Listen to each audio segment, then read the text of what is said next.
হরে কৃষ্ণ। প্রশ্ন উত্তরে কথামৃত। আজকের প্রশ্ন, বৈদ্য তিন প্রকার কি কি? এই প্রশ্নের উত্তরে ঠাকুর শ্রী রামকৃষ্ণ পরমহংসদেব বলেছেন, তমগুণকে মোড় ফিরিয়ে দিলে ঈশ্বর লাভ হয়। তার কাছে জোর করো, তিনি তো পর নন, তিনি আপনার লোক। আবার দেখো, এই তমগুণকে পরের মঙ্গলের জন্য ব্যবহার করা যায়।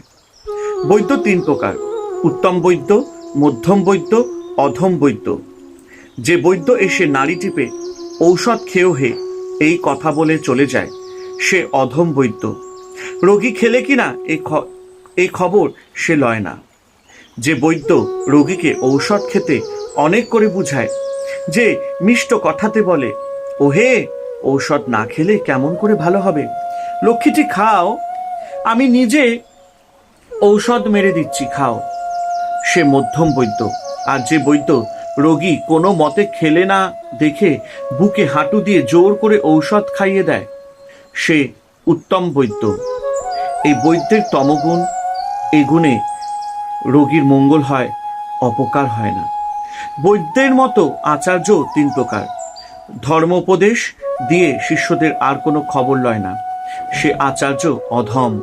যে শিষ্যদের মঙ্গলের জন্য তাদের বারবার বুঝান, যাতে তারা উপদেশগুলি ধারণা করতে পারে, অনেক অনুনয় বিনয় করেন, ভালোবাসা দেখান, তিনি মধ্যম থাকার আচার্য।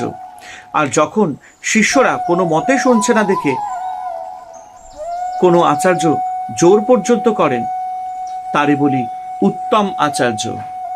হরে কৃষ্ণ। জয় ঠাকুর শ্রী রামকৃষ্ণ পরমহংসদেবের জয়।